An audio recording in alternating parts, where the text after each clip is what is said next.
Hello, and welcome to the introductory video for Drive Home Reviews Forgotten Gems. So, I kind of wanted to do a little introduction to this new sub-series to Drive Home Reviews to kind of explain what its purpose is, why I'm doing it, and so forth. A mission statement, if you will. There are two primary reasons that I wanted to do this, and one of them is personal and one of them is global. So let's talk about them real quick. Let's start with the personal. So if anybody has ever just come across one of my reviews and wondered, why is this man driving around talking to the camera, no effects, no editing, with a bunch of stuffed animals he won in a claw machine, let's go back in time a couple years. So I started Drive Home Reviews at kind of a pivotal time in my life. At the time, I was unemployed. I was teaching theater like twice a week for like an hour. Sorry, my mustache is tickling me. For like an hour a day for a homeschool organization, which I'm deeply thankful for. The connection, as they're called now, they were the Collierville Connection, but they really gave me a place to go and help me hone my craft as a teacher. So I am eternally grateful to them. But the problem with that is you're only getting human contact twice a week, only for an hour, and it's people much younger than you. So I was spending a lot of time by myself. I was, I'll put it in simple terms, I was lonely. And spending that much time by yourself, trapped in your own head, is not a healthy thing for anybody. So one spring break, I was going to go to the movies, and I'd always wanted to do a review show. And at the time, I was a big fan of Channel Awesome and reviewers on there like Brad Jones, who did midnight screenings. And that was midnight screenings was the primary influence for this, because it was just him and some buddies. After seeing a movie, they come out to the car and they just talk about it in the parking lot. And I thought, well, I got to drive home after a review or after a film. What if I just talk to the camera, review the movie, and the drive home? And I just decided, I always wanted to try it. I wanted to do it with my best friend. And for various reasons, it just never happened. And just that one day for 10 Cloverfield Lane, the first drive home review, I just said, fuck it. And I grabbed my laptop, and that's how all this started.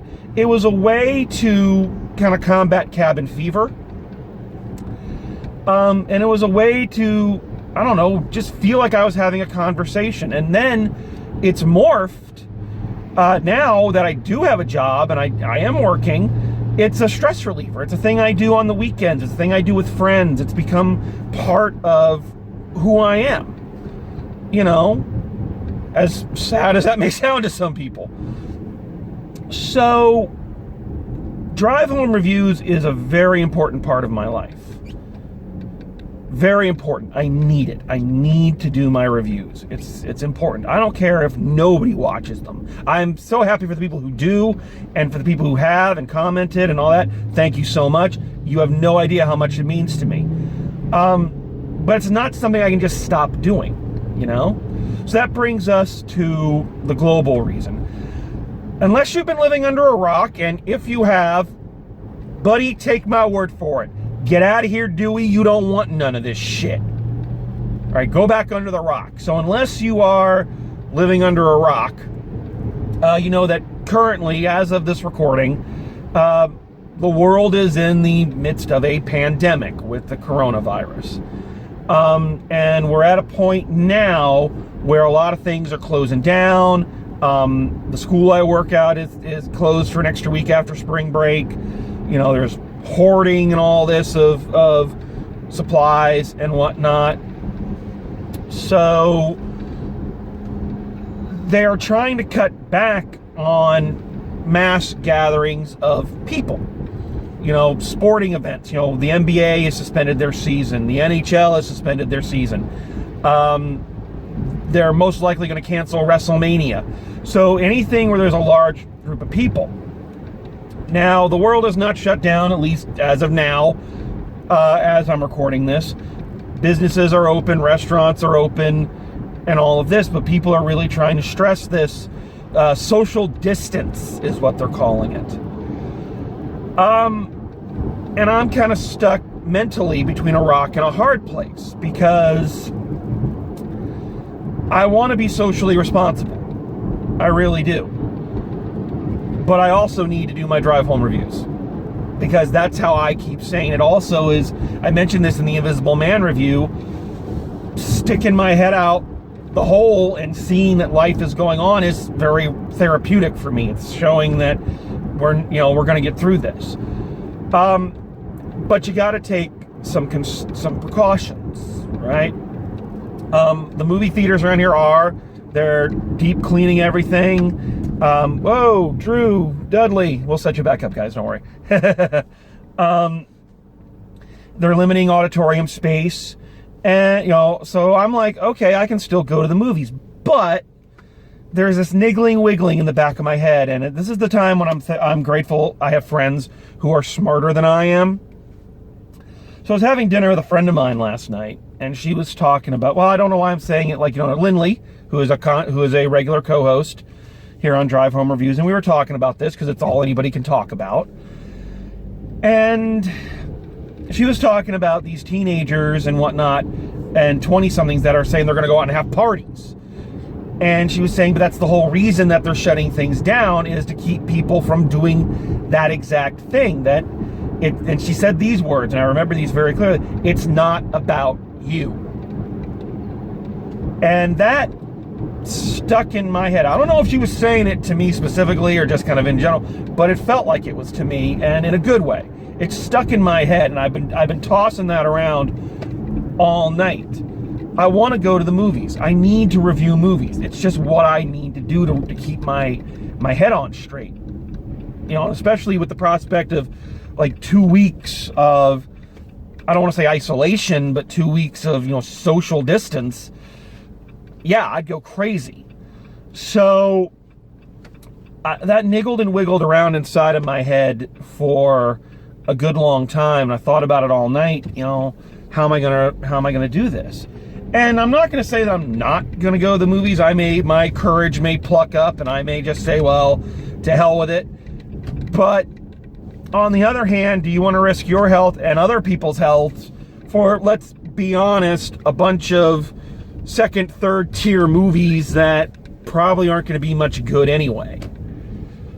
You really got to think about that. So I thought, what can I do? And then it kind of dawned on me. Now, I have, for those who know me and those who don't, I have a wall of DVDs in my apartment. One of the things I am proud of is my DVD collection. It is, I'm not a big fan of streaming services, and one of the reasons is because my taste in films is so eclectic. The fact that I like movies like Nancy Drew and The Hidden Staircase or The Hurricane Heist, this is not new things for me. I have always loved these kind of smaller, quirkier, lesser known movies. And I pulled out one of them last night to watch because I think it's kind of apropos of what's going on today. And I was watching it and thinking, I wish more people knew about this movie.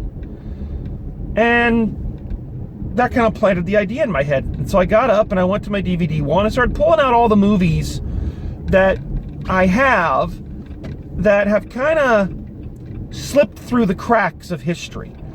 Maybe they weren't very popular in their original run.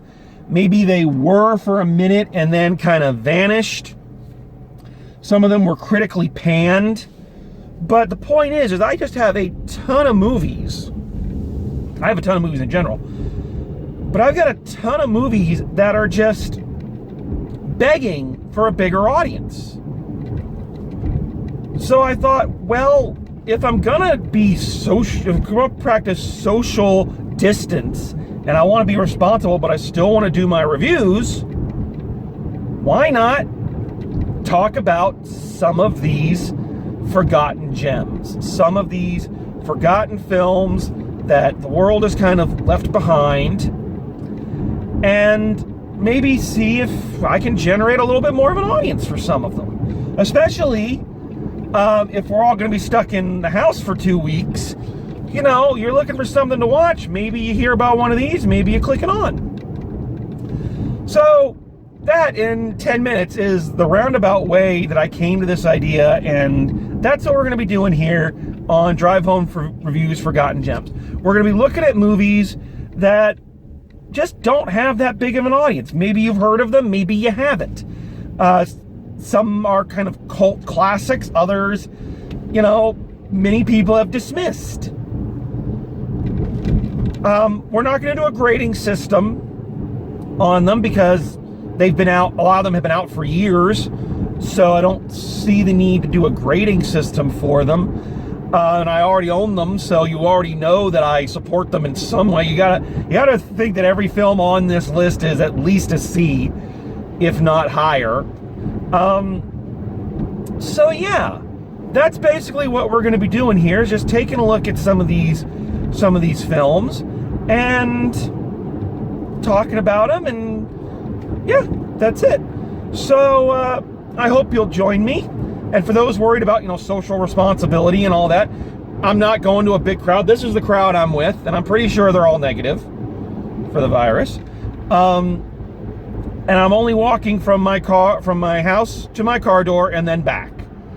So I am interacting with nobody and touching nothing except the steering wheel. So yeah, I'm kind of excited about this.